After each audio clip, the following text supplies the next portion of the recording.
Russia's online Iron Curtain. Russia takes censorship to new extremes. Contradicting the Kremlin on the war in Ukraine, even calling it a war, is still technically a crime. In recent days, August 2024, the Kremlin has shut YouTube and Signal down, and have just indicated that Telegram is next. This is the sign of authoritarianism out of control, in a dying regime of criminals and war criminals. This thread gives some context to shutting communications down in Russia. Unlike China's Great Firewall, which was built on a tight concentration of state-run network operators, Russia allowed its internet to develop freely over the past 3 decades. The Russian regime, led by indicted war criminals Vladimir Putin, has an approach to the internet which rests on 2 pillars: control and increasing isolation from the World Wide Web.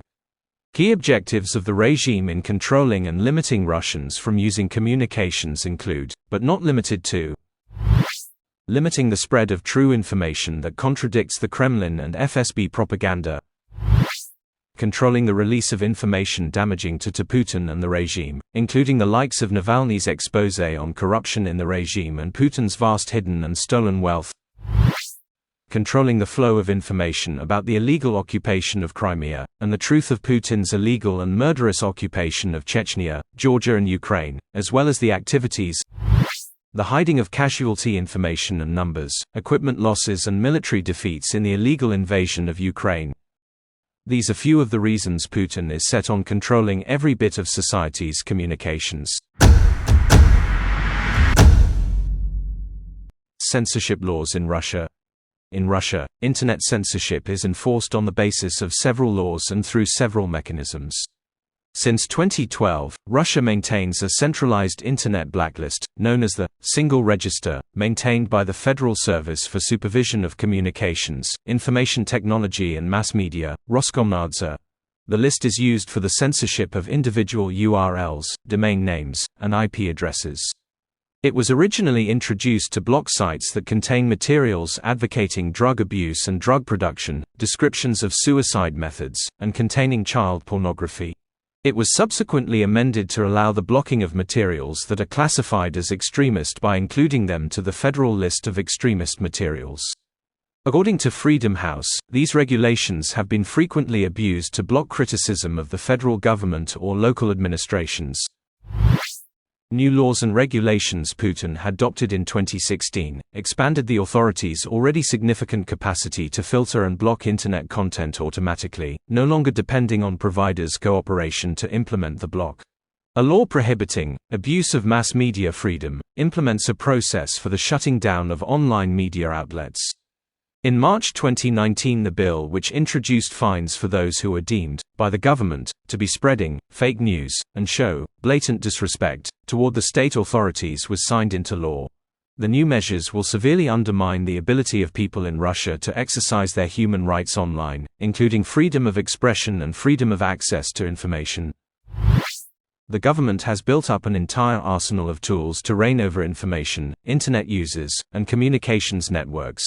A 2018 law introduced fines for search engines providing access to proxy services, such as virtual private networks, VPNs, that allow a user access to banned content or provide instructions for gaining access to such content. The past 2 years have also seen legislative incursions into the privacy of mobile communications.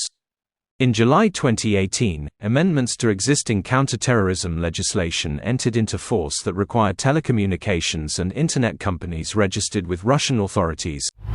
In 2019 onwards, the Sovereign Internet Law is the informal name for a set of 2019 amendments to existing Russian legislation that mandate internet surveillance and grants the Russian government powers to partition Russia from the rest of the internet, including the creation of a national fork of the domain name system. Russia's Sovereign Internet Law went into effect in November 2019. The law tightens Moscow's control over the country's internet infrastructure and aims to provide a way for Russia to disconnect its networks from the rest of the world. The Kremlin says its Sovereign Internet Law, which was signed by President Vladimir Putin in May, is a security measure to protect Russia, routing web traffic through state-controlled infrastructure and creating a national system of domain names. In theory, the measure would allow Russia to operate its own internal networks that could run independently from the rest of the World Wide Web. Regulations adopted in 2019 require VPNs and search engine operators to promptly block access to the websites on the list maintained by the federal government's informational system, which includes a regularly updated list of officially banned sites. Since 2019, Russia's Federal Security Service, FSB, required these companies to install special equipment giving the FSB automatic access to their information systems and encryption keys to decrypt user communications without authorization through any judicial process. Legislators have justified these rules by citing a need to protect state security, the Russian internet, and the privacy of Russian users. In reality, these requirements facilitate mass censorship and blanket surveillance, introduce non-transparent content blocking procedures, and endanger the security and confidentiality of people's communications online, Human Rights Watch said.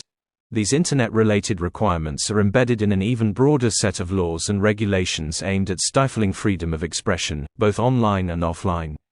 Some of the recently adopted laws limit space for public debate in general, and especially on topics the government deems divisive or threatening, such as LGBT rights, political freedoms, or most recently, the COVID-19 pandemic. Other legislation apparently aims at further undermining privacy and secure communications on the Internet, making no digital communication in Russia safe from government interference. Rerouting the Internet after the illegal annexation of Crimea in 2014.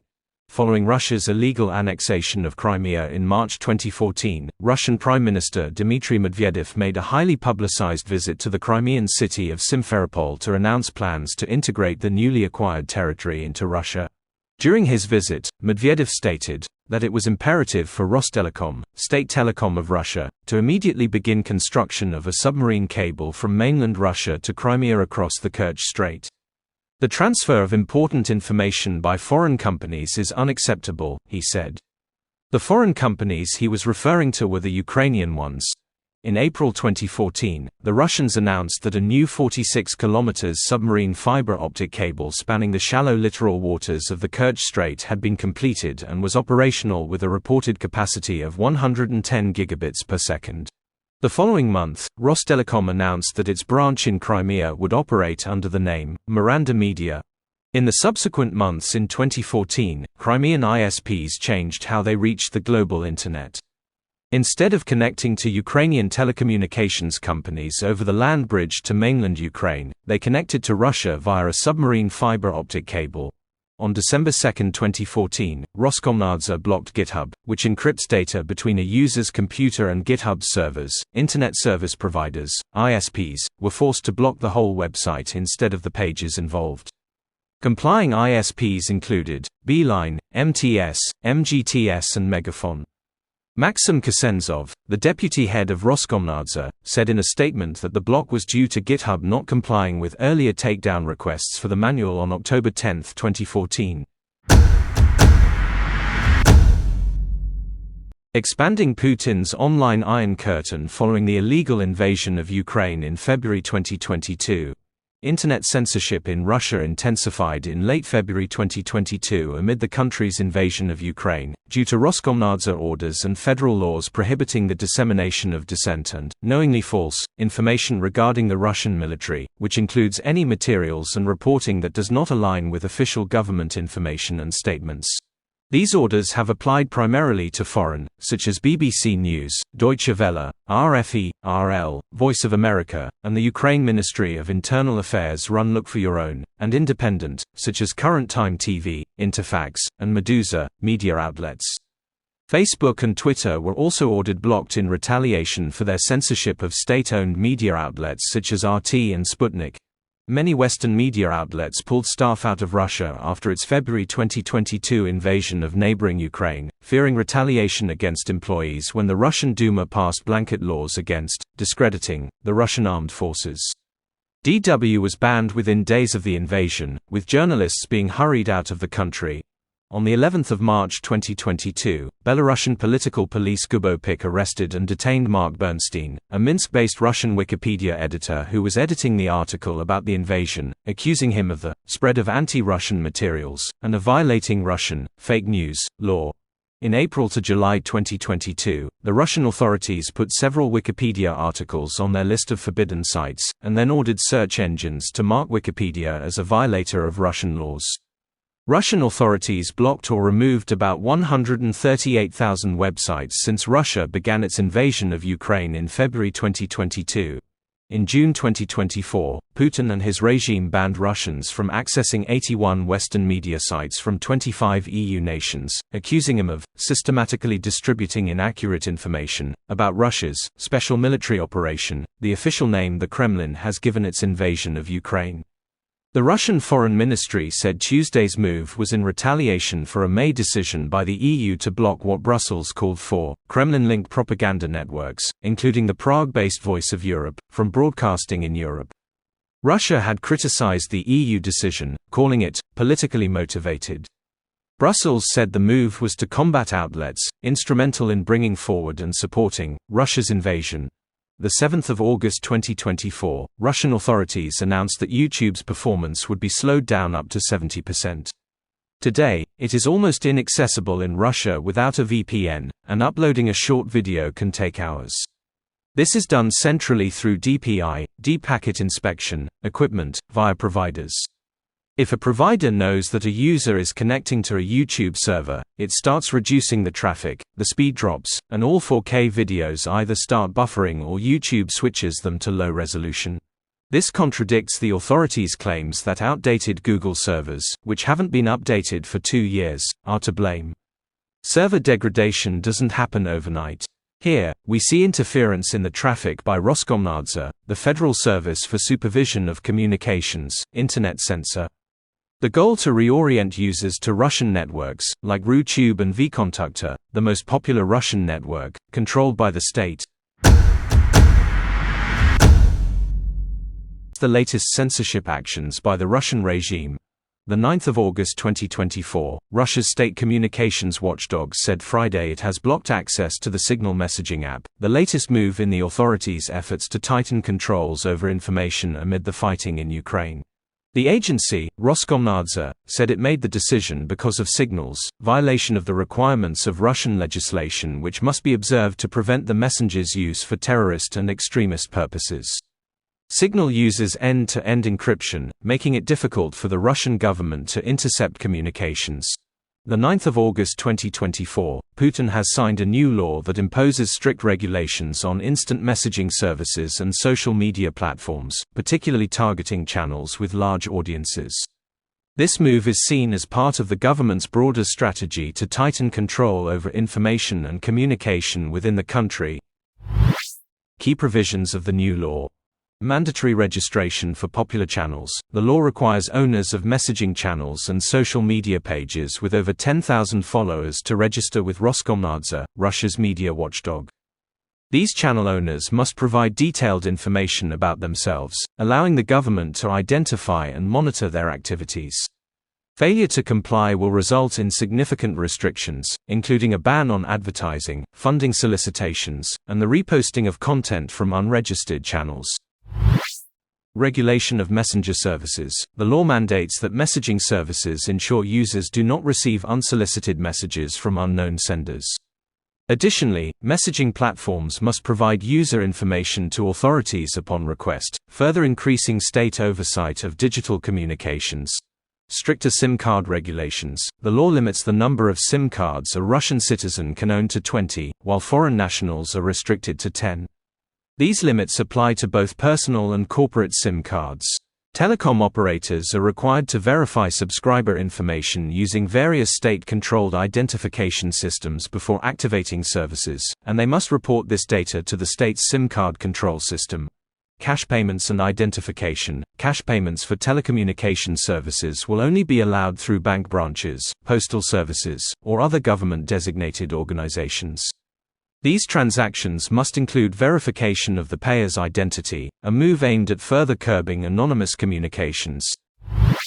The law also affects bloggers and social media influencers with large followings. Those with more than 10,000 subscribers are now subject to the same registration requirements as messaging services. This measure is expected to impact the media landscape significantly, as unregistered accounts will face restrictions that could limit their reach and financial viability. A Russian platform. Telegram is one of the last information bastions in Russia. It is now in Putin's sights to shut it down. Since Russia's invasion of Ukraine in 2022, millions of Russians have flocked to Telegram channels as a primary source of information. With traditional media outlets heavily controlled by the state and broadcasting almost exclusively the Kremlin's narrative, Telegram has become a vital platform for those seeking alternative perspectives and uncensored news. Telegram channels have proliferated, offering a space where independent journalists, activists, and ordinary citizens can share information outside the government's control. The platform's popularity surge provided a rare venue for uncensored discussions, making it a significant target for the new law. The law, which will come into force on November 1, 2024, with additional provisions starting January 1, 2025, is part of a broader effort by the Russian government to assert greater control over the digital space. By requiring popular channels and social media pages to register with Roskomnadzor, the government aims to monitor and regulate the flow of information more effectively.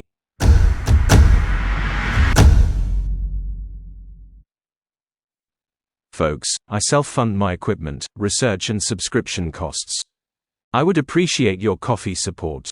If you enjoy my threads, please help me keep the threads free. It takes just a few minutes to support my work on Patreon or buy me a coffee, in any currency. Informative, evidence-led research for the price of a few coffees. Thank you. To those who have supported me on Patreon or buy me a coffee, you are simply awesome.